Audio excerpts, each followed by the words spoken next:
ఫ్రెండ్స్తో కలిసి అనంతగిరి వెళ్తున్నా. అంతకన్నా ముందు అమ్మవారి గుడికి వచ్చి అమ్మవారి దర్శనం చేసుకొని మళ్ళీ ఇక్కడ నుంచి అనంతగిరి వెళ్దామని అనుకున్నాము. అండ్ ఇప్పుడు అమ్మవారి దర్శనం కూడా అయిపోయింది. మరికొద్దిసేపట్లోనే నేను ఇక్కడ నుంచి అనంతగిరి బయలుదేరుతాను. అండ్ అనంతగిరిలో ఎలా ఉంది అండ్ అక్కడ ఏ విధంగా మనకు వ్యూ ఉంది అనేది కూడా మీకు నేను చూపించాలనుకుంటాను, చూపిస్తాను ఖచ్చితంగా. ఆటో ఇంకా రాలేదు, ఆటో కోసం చూస్తున్నాము. ఇక టెంపుల్ నుంచి బయటకు వచ్చినాము, ఇంకా ఇక్కడ నిలవడం, ఆటో వస్తే వెళ్ళిపోయేదే. ఆటో కోసం వెయిట్ చేస్తూ చూస్తున్నాము. దాదాపు ఒక 15 minutes నుంచి వెయిట్ చేస్తూనే ఉన్నాము. ఏ ఆటో చూసినా మనం వెళ్ళే ఆటోనే అని అనిపిస్తుంది, కానీ వాళ్ళు ఇంకా రాలే.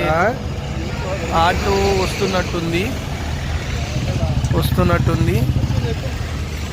ఇప్పుడే ఆటో వచ్చింది. ఆటోలో నేను మా ఫ్రెండ్స్ అందరం కలిసి బయలుదేరాము ఇప్పుడే.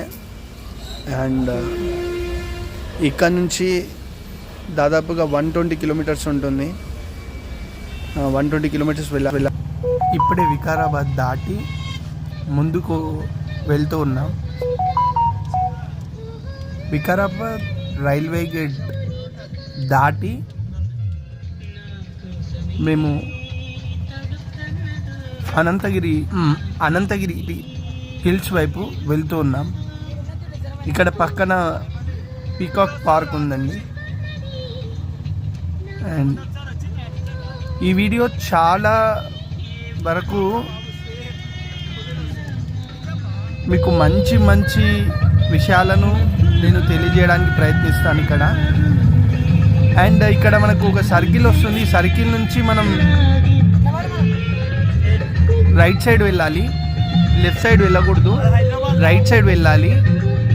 రైట్ సైడ్ మనకు అనంతగిరి. ఇక్కడ మా ఫ్రెండ్ చూపిస్తున్నారు చూడండి, ఆ పైన కొండ ఎక్కాలి. మేము యాక్చువల్లీ వచ్చింది వాటర్ ఫాల్కి. నెక్స్ట్ పార్ట్ మీకు వస్తుంది చూడండి.